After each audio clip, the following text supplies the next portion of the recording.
What is up, everyone? I'm finally back with another One Piece review. It's chapter 1158. It's been a long time since I've actually been on this channel, but I quit my job, so I should have a lot more time to be talking about One Piece, and that's one of the few things that I really love. So let's get right into the chapter. It's 1158. First thing that I'd like to talk about is Mr. Porcupine, aka Roxy Sebek. You know, he was this really evil, villainous figure until we sort of discovered who he was recently. And all I gotta say is Oda is just like really good at making us like villains. Like day by day, I'm liking Rox a little bit more and more. But that's the world government for you. That's propaganda. We were just always led to believe that Roger and Rox and all these pirates were bad people, but they're also just people. They're not just defined by one or two things. Another thing that I'd like to talk about, going to the porcupine thing, Roger is really paralleling Luffy here. He really reminds me of Luffy. Like, Luffy always calls people pineapple or calls them by some sort of nickname. So it's nice to see that Roger's doing the same thing. So let's get into the chapter.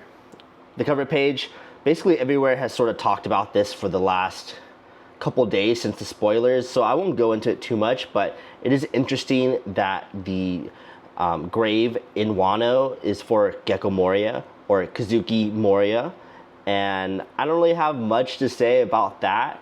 I did see that there was a Redditor like 7 or 8 years ago that predicted this theory spot on. So that's crazy. Like, I really got to learn some Japanese or something, but I don't know how you come up with that kind of stuff. But hey, maybe if I'm talking about One Piece every single day, I'm gonna start coming up with some crazy theories. So y'all better watch out. But the other thing I don't understand about Moria is, like, how do you go from like a Wano samurai body to whatever body shape Moria is? Like, what is his body type? I'm definitely body shaming right now, but like, how does whatever Kaido did really messed him up? That's all I'm saying. So let's get right into the chapter for real this time. At the beginning, we have Roger talking to his crew. They're all talking about Shaky. Where is she? They've heard that she's on the island on Hachinosu, and Roger's just looking super sad. And this picture of Roger really reminds me of kind of Shanks, I would say.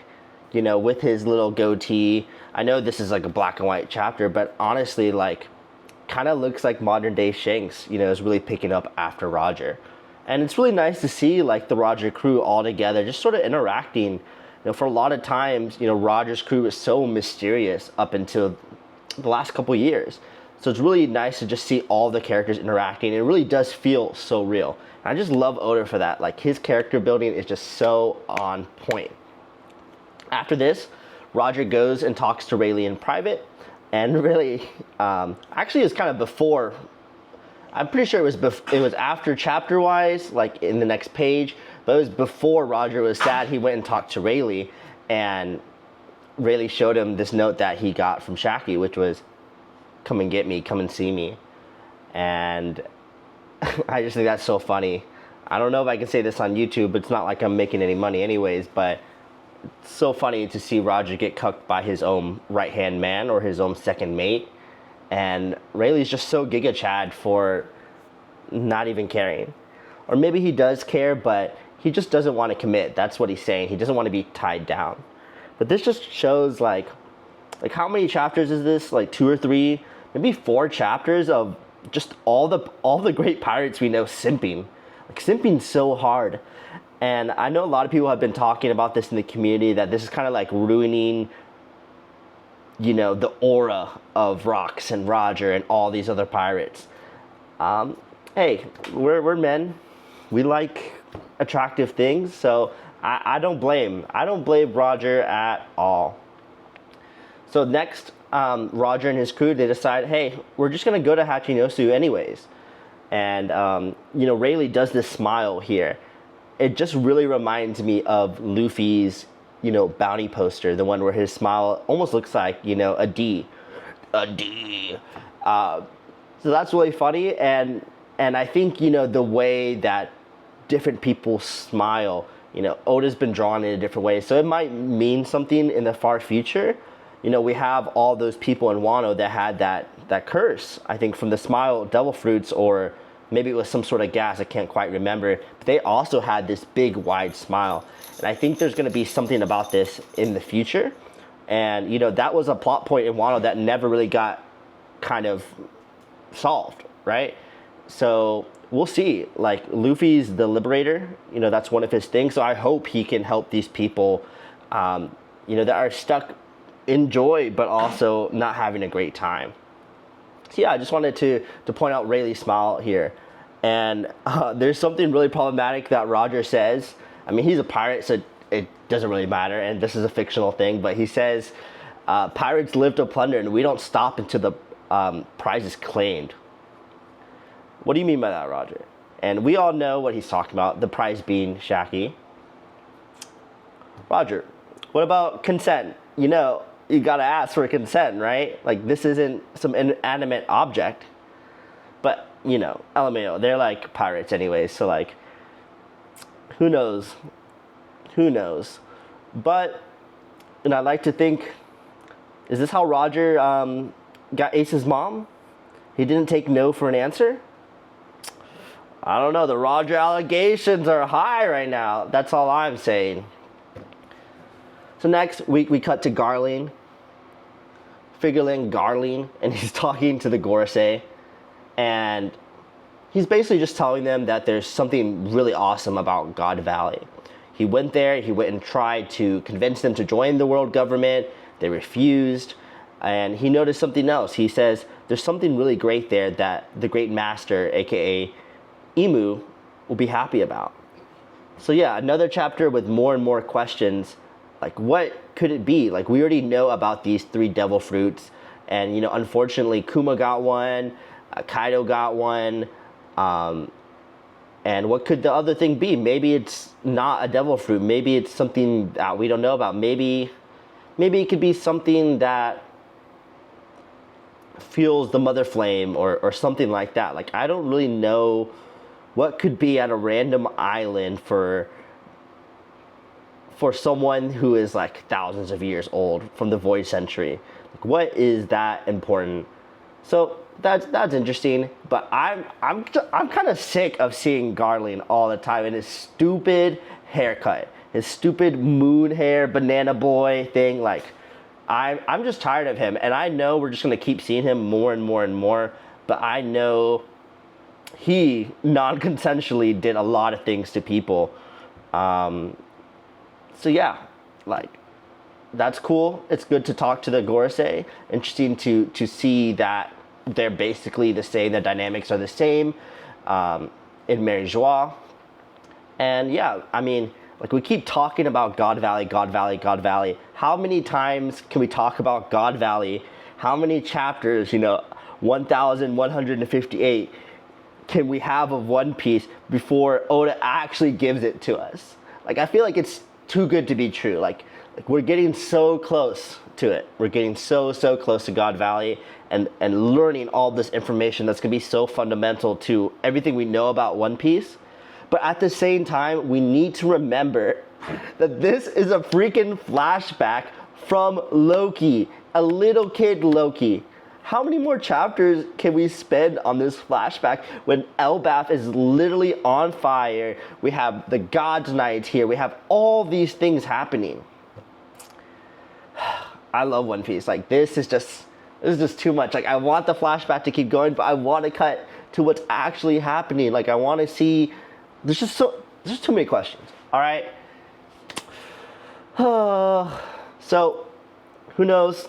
Comment below. Are we gonna get God Valley soon? Give or take 5 chapters. I'm saying if we don't get it in the next 3 chapters, we're not gonna get it until like the next arc or 2. And this is what Oda always does. You have an arc where you expect to get someone's backstory, but you ended up get their character development in the next arc or in the following arcs. The same thing happened with Sanji. You know, we had this whole Cake Island arc, and he didn't really get an upgrade, not until Wano. And we were begging in Wano to get Kaido's backstory. We're begging for it. It felt like in Wano we didn't get barely anything about Kaido. And here we are getting the most Kaido lore we've ever got through the eyes, through the lens of Loki. Come on, Oda.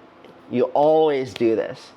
So yeah, when are we gonna actually get to Elbaf? Like, there's so many plot points in the present time that we need to be figuring out.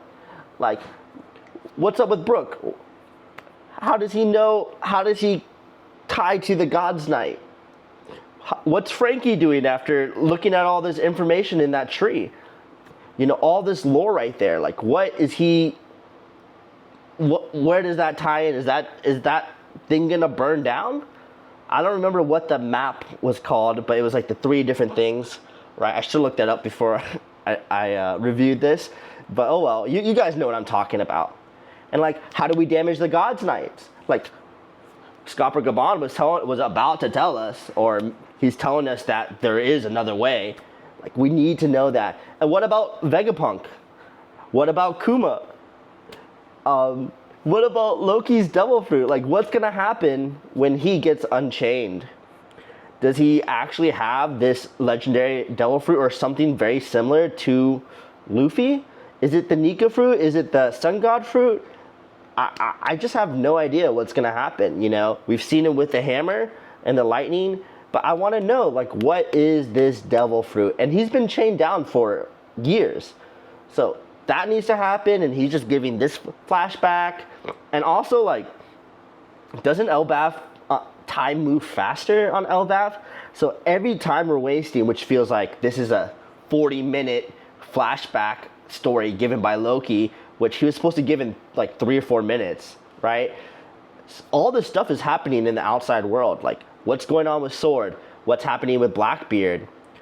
And now that we're getting so much about Miss Buckingham, Stussy, and Whitebeard, even though their dynamic isn't all like lovey-dovey or anything, like, are we gonna hear about Weevil? How long has it been since we've even seen Weevil? And what do you guys think? Like, where did Weevil come from? I'm starting to really lean into some clone theories, you know, that he could be a failed Whitebeard clone, because obviously Whitebeard wasn't really that interested, especially with how that old hag kind of looks right now. But that's something I'm thinking about. Like, is Weevil gonna come into play now that we have this kind of stoic Whitebeard lore? And he's a Giga Chad. That's the truth. And there's so many other things about One Piece that I'm probably missing that are happening outside or parallel to Elbaf. And yeah, I just kind of want more and more and more. Like, Egghead, we kept cutting to the real world, to other parts. You know, we had Garp versus Aokiji. We had Blackbeard versus Law. And then we had all the craziness that was happening on Elbaf. Like, not on Elbaf, on Egghead. Egghead, Elbaf. Egghead, Elbaf. Egghead, Elbaf. Say that 20 times in a row. It's like impossible. But anyways, let's get back to the chapter and what's happening now. Just know that I love One Piece. Like, this is gonna keep me up all day and night. And this is why I have to, like, keep putting stuff out on this channel. Just for the sake of the game. Just because I love it so much. So let's cut back. We're cut back to Shaky's bar on Hachi No Shoes. Everyone's simping over her, like, you know, that's a given. And she's hardly taking advantage of them. She's a smart woman. You know, regardless if she has whiskey or not, she's making sure they are there for her. Next page, we see Rocks, and Shaky kind of noticed, you know, he's a little off. He's not really simping for her anymore. And, you know, as everyone points out, I think Big Mom and Stussy, Rocks has found another woman. And not only that, his look is so different, the way that he's acting and the way that he's moving, that there might even be a child involved. And of course we know that's Blackbeard or possibly Buggy, if you've seen all these memes on the internet whenever Rocks was first revealed. But who knows? But that's crazy, and you see Rocks trying to keep that a secret, but of course it goes out. And I don't know, it's so fun. Like, I love seeing Big Mom right now, and she still has her classic mama mama laugh. makes me think about like I just love One Piece. You know, everyone has their laugh, and you know I have to look back. But does Rocks have a laugh? Like, has it been written out in any of these chapters? Because his laugh has got to be good. If Blackbeard is zee ha ha ha ha ha, then Rocks has have to be something legendary. So after this reveal about Rocks finding another woman and possibly having a child, we see Roger and his crew enter in. I just like to say, like, this is so fun. Like, this is a dream come true to see Roger in action, and not just, you know, battles and all these little things. Some actual slice of life and character stuff. You know, him just doing these little adventures for the sake of it. And that's awesome. And I love seeing this rivalry between Rocks and Roger. Not only is it a real rivalry, it's more than just like, I'm gonna kill you. It's true respect for being pirates. It's a really fun time, to be honest. And, you know, it's just fun to see them have this competitive nature, because it kind of reminds me of, you know, what was it, Luffy, Zoro, Law, and Kid. And they're like, first one to move, this was on Roof Piece, by the way. First one to move is a loser, and they're all just a perfect impression with the double chin. But hey, it's on site when they get back on into the seas. That's all I know, and I hope we get to see some sort of clash. Hopefully not just in God Valley. Hopefully we can see a little bit of clashing just beforehand, because I really want to see, you know, how Rocks and Roger actually fight. And they both have these swords that they use, but I want to know, like, you know, what kind of hockey things are they using? What other moves that they have besides of the moves that we've seen from, you know, these different flashbacks and that we've seen from Shanks having. So yeah, we get to learn that Roger kind of defeated the huge line to get into the bar, and it would be so cool if we could have saw like how he fought, or who these fodder pirates are. Maybe there is one that's like recognizable to us in the future, or like it would be cool to see, maybe it was a Conqueror's hockey thing. Maybe he just knocked them all out. I wish we could have just seen like what he was doing. And in the midst of the Roger crew being there, Whitebeard, like a stoic Giga Chad, just leaves because it's too noisy. Excuse me, Whitebeard. Please don't hurt me, by the way. But you're in a bar. It's gonna be loud, like, and I just think this is so funny for who Whitebeard becomes later, which is this loud alcoholic who is drinking sake. Given he is sick, but I don't know. It's just so cool to see Whitebeard like this, especially with this long, beautiful blonde hair. I just love it. Give me more Whitebeard, Oda. You know what you're doing. And I have a feeling we're going to see some more insights into Whitebeard's psyche, and hopefully some vulnerability, because I like to think everything that happens in the Rocks crew, all the good, the bad, the betrayal, all these things end up shaping how Whitebeard's philosophy and ethics around his crew, which is all about family, you know, regardless of blood. It's all about taking care of each other. So, let's see, what page are we on?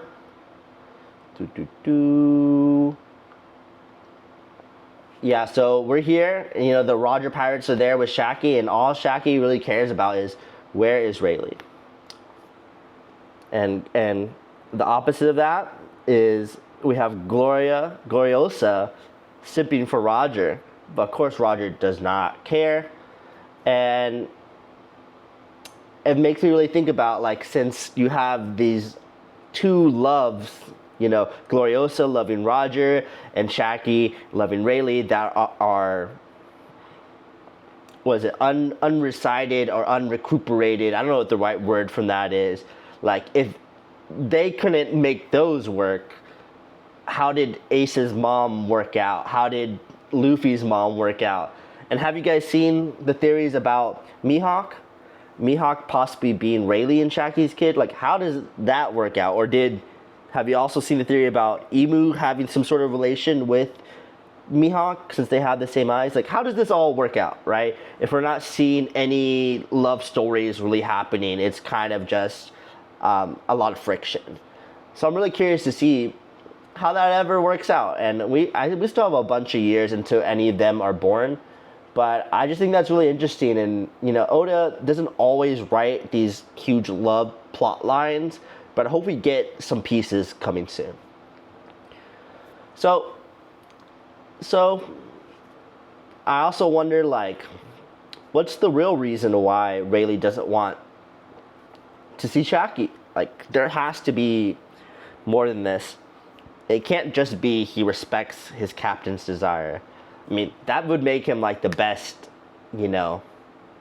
first mate. But I don't know. Like, I wonder if there's something deeper to this, or maybe like Rayleigh knows that Roger is sick or is becoming sick, and so he just wants Roger to have a great time. I don't know. I'm not cooking right now, but I just feel like there has to be something more to Rayleigh than just him not wanting to be tied down. I mean, he's a pirate, and he's a strong pirate at that. I'm sure he can make it work, and his captain would be happy. And it's just so sad, Shaky looks so sad. I mean, she's so cute, but she's so sad about Rayleigh. And then after this scene at the bar, we cut to Rox and Harold clashing. And this is just crazy. Like, it just felt so sudden, suddenly, initially Rox is in the bar, and now he's fighting Harold. And we know, because of last chapter, what Harold's mission is to kill Rox for the Gorosei, so that the Giants can be part of the world government. And I would just like to say Oda is popping off with the art. Like, it's just crazy because, it's really only into the anime I could really see the scale of the Giants. But even here, just seeing how small and how powerful these clashes are just shows you how big Giants are. And especially Harold. Like, he has to be some of the biggest. So I can't imagine, like, once Loki's finally unchained, right? We have, like, a Chopper, and then Loki's just, like, all the way up there, Hi, Loki, I'm Chopper, Tony Chopper. He's, like, all the way, in the core of the earth, and Loki's in space, basically. So that was super cool. Oda just really showing the impact of their power. And of course, they're not trying to actually kill each other. They respect each other. So it ends up being just kind of a tie. No one kills each other. But yeah, they kind of just keep clashing, and they have this big dialogue about, why would you be doing the government's bidding? You're becoming a government lapdog. And of course, Harold, he talks about the complicated past with the Giants, that they used to be very, very violent creatures. They have this violent history with other country, where Harold really wants to be a diplomat. He really wants to have peace with these other nations. So he sees it as a big step to showing these other nations that the Giants are changing, that they are more than just these violent warrior creatures. So that's really interesting.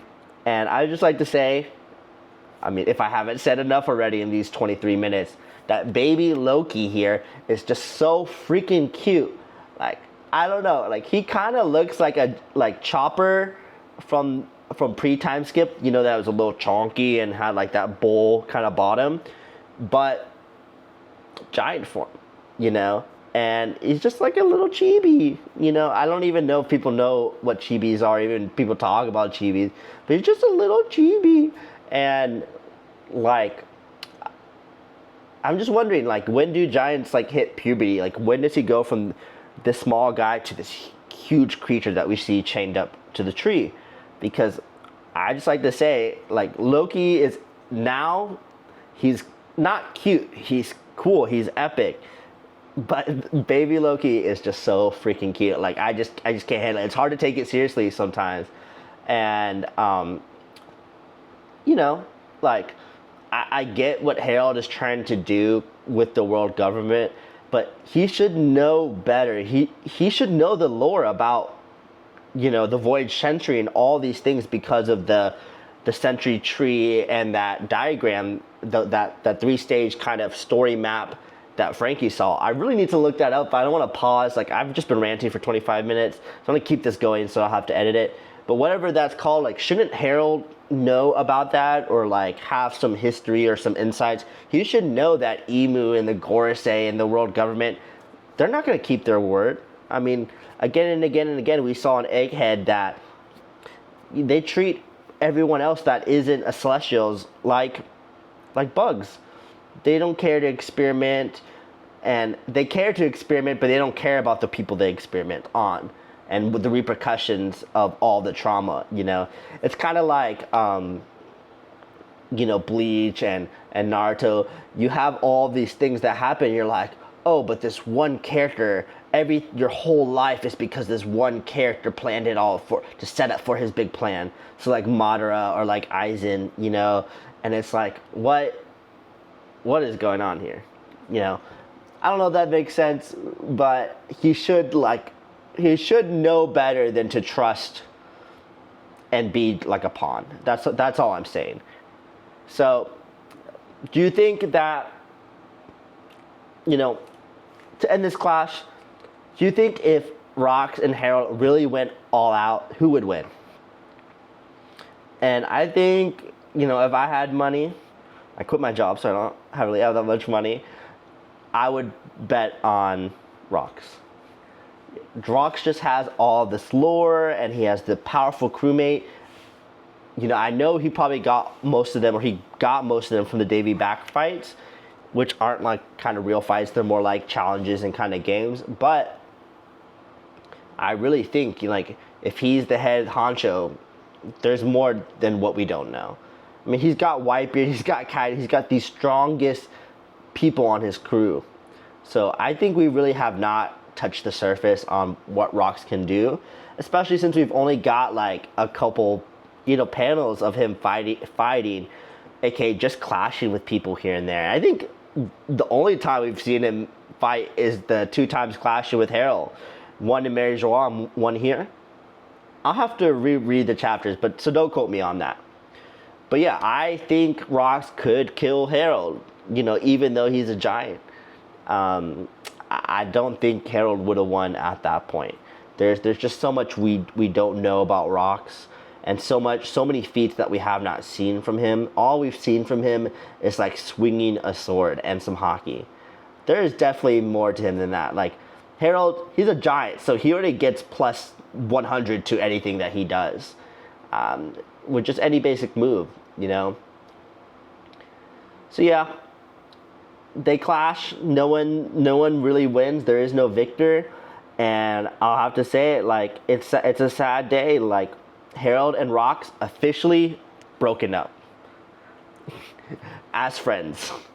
But yeah, they really had this relationship where they were both, going back and forth. Initially, it was Rox, kind of trying again and again to get Harold on his crew, and that's just never going to work out anymore. So yep, they have broken up. And, sometimes I really kind of forget that this flashback is coming from Loki, and not only Loki, child Loki. Like, how does he know all this stuff, Obviously, it's a little bit of narrator stuff, but I always forget, like, this is Loki as a child too, so maybe a lot of this could be skewed from a certain perspective. But one thing that really did remind me of Loki being a child is that little bit about the juice. I think it was Ida asked Loki if he wants some juice after he's sitting there pondering on the cliff for a while about Rox, and initially he's like, no. Okay, yes, juice please. I don't know, there's something about, having some juice that makes you feel like a little kid. Not to say that adults can't drink juice. I'm gonna have some juice after this. But that's just really cute, and it just really hits, I think Oda did that intentionally to show us that deep down, with Loki and his tragic past and his mom kicking him out right away and him having to see all this violent stuff and having, people not accept him, he's still just a kid. And I don't know how old he is, but he can't be that old right now. I mean, he looks like a toddler version of a giant. And then the last page, we finally get to see, was it Shanks and Shamrock as babies together. You know, that's something that we had never seen before. We had always seen, you know, baby Shanks, but like in the treasure chest. And so to see them side by side, you know, I actually can't tell which one is Shanks and which one is Shamrock. Their hair is a little bit different from what I remember, but that's cool. And I think that was interesting, something I didn't expect Oda to end the chapter on. We see the whole island, you know, ready to be there to support their mother. And they comment on how they got their mother's hair, their red hair Shanks. And I didn't think that's really interesting because initially when people sketched Garling out, they had him with his moon hair with red hair. But it turns out in the anime he had blonde hair. Or maybe that was revealed in a color spread. But so it makes me want to think about who is this mother that has red hair. Because I don't really kind of remember seeing any Celestials having red hair. But the one thing that, you know, makes me curious to think that their mother is someone special, besides the comments that the villagers make, is that Celestials, they're royalty. And oftentimes, if someone is half royalty, half normal human, they're not usually accepted into their kind. And just like real life, I imagine celestial dragons are just full of inbred stuff. You know, they want to keep their royal blood. They don't want to get it tainted. They mess with normal people for fun, for cool reasons, to make them slaves, to make, you know, to SA them, you know, and all these things for the fun of it, not because they want to continue their bloodline. So there has to be, if their mom is a normal human, there has to be something special about her bloodline or something like that. I mean, why is Shanks just so strong, you know? And like, you would think Shanks is strong because he's on the Rogers crew, but then we also have Shamrock, who is super strong too.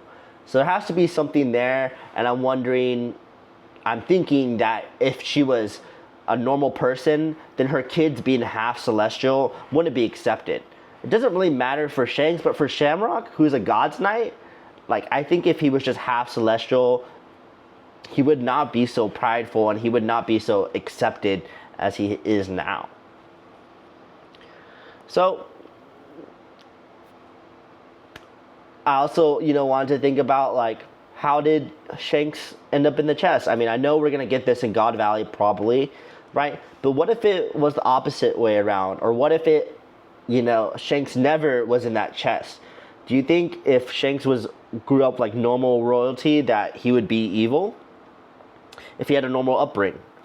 And I'd like to say yes, because it's this whole nurture versus nature kind of mentality and experimentation that Oda's been trying to show us. You know, your family and who you are is not necessarily your blood. It's those that surround you and those that are with you.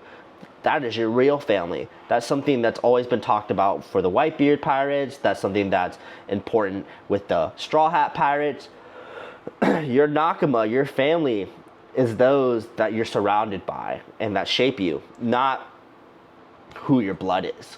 So I think it's really, you know, on the tip that Shanks has an evil brother because they have so different lives. Overall, a great chapter. I heard something online that this is going to be like a 20-pager one, but it wasn't. But I would still give this like an 8 out of 10. Like, all these flashbacks with the prime versions of all the characters that shaped the world that we love just hits so good. Like, I'm so grateful that One Piece hasn't ended yet and that I can even make this video and review it. Like, thank you, Oda. We've been asking for all this for years and years and years, and it's so good, and I'm so glad it's not what I expected, and we can't predict it that easily. One Piece is just the best, right? And so if you made it this far into a 35-minute video from someone who hasn't posted in years, my first video was 7 years ago. The last video I did was a year ago. Thank you for watching. Please comment below, anything you want me to talk about. I'm gonna try to make 2 to 3 videos a week. Probably about spoilers when they get dropped. I'll probably do a live reaction when the chapter drops in the future, and then I'll do a review, and then maybe some theories or some top list or something, whatever interests me. I just know that I love One Piece and I love talking about it, and so much so that I thought I would be all awkward like the rest of my videos, but it's been 35 minutes, so I say this is a success. Anyways, thank you for watching again. Don't forget to like and subscribe. And I quit my job. It was toxic. So just know that Soul King is back. And I'll see you guys next time. Yo!